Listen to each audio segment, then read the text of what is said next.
आज Doubtnut app download करें। Doubtnut पर अपने सभी गणित, रसायन विज्ञान, भौतिक विज्ञान और जीव विज्ञान के डाउट्स का करो सफाया। बस प्रश्न की फोटो खींचो, एक ही प्रश्न को क्रॉप करो और तुरंत वीडियो सोल्यूशन पाओ। अभी डाउनलोड करें। प्रश्न दिया हुआ है कि जब दो आवेशित संधारित्रों को जोड़ा जाता है तो सिद्ध करें कि इस प्रक्रिया में हमेशा स्थिर विद्युत ऊर्जा का ह्रास होता है। ठीक है, तो देखिए जो इसका कारण है स्थिर विद्युत ऊर्जा का ह्रास होने का, वो कारण होता है ऊर्जा का पुनर्वितरण। ठीक है, तो पहले समझते हैं कि ऐसा क्यों हो रहा है। ठीक है, तो मान लेते हैं ये हमारे दो संधारित्र कैसे हैं, आवेशित संधारित्र हैं।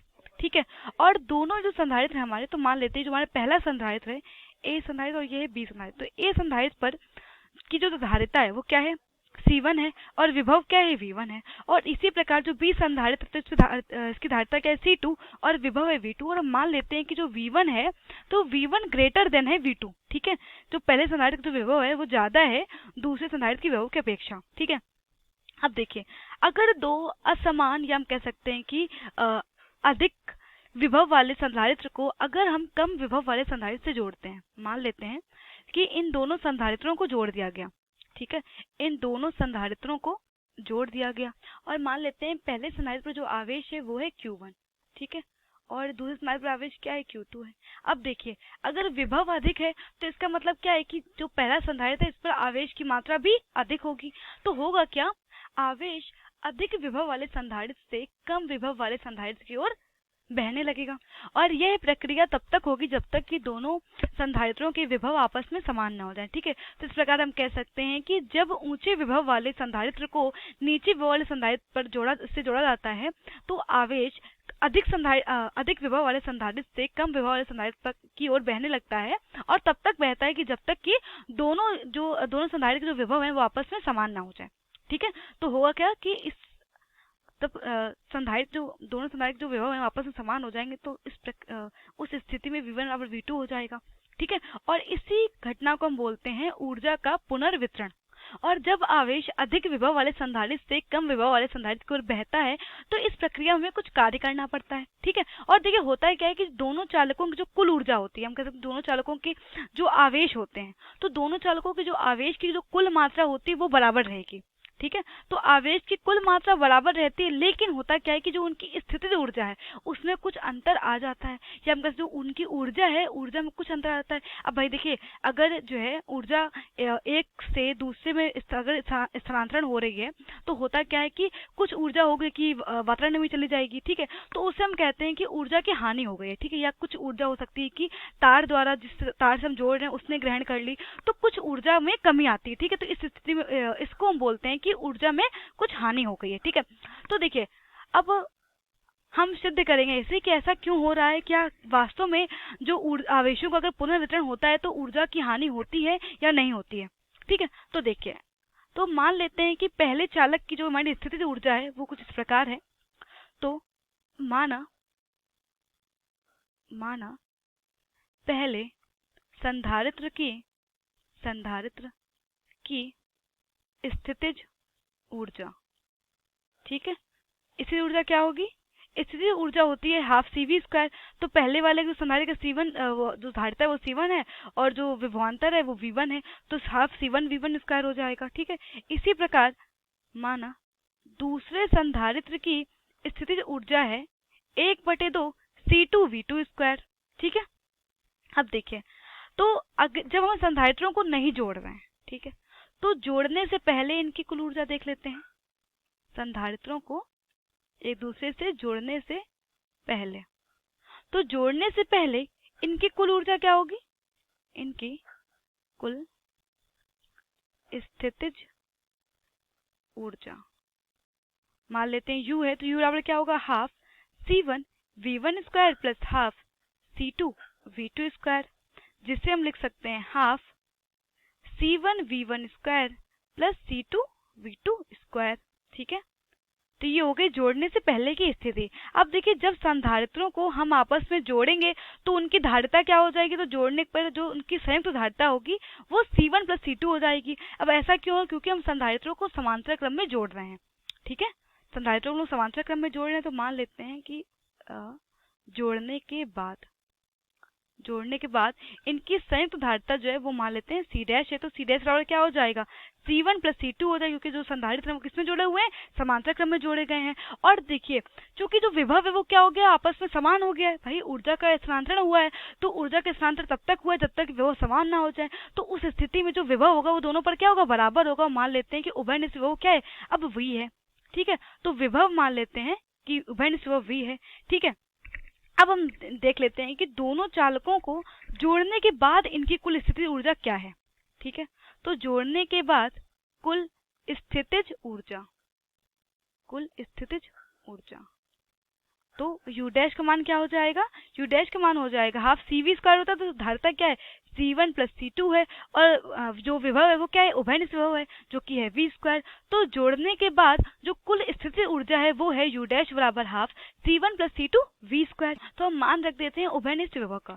तो उभयनिष्ठ विभव क्या होता है, उभयनिष्ठ विभव बराबर होता है कुल आवेश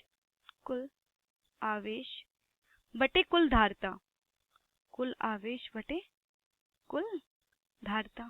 ठीक है, तो आवेश क्या होगा, तो आवेश होगा Q1 प्लस Q2 कुल आवेश, क्योंकि पहले वाले पे Q1 है, दूसरे वाले पे Q2 है, और कुल धारिता क्या हो जाएगी, C1 plus C2, C1 plus C2।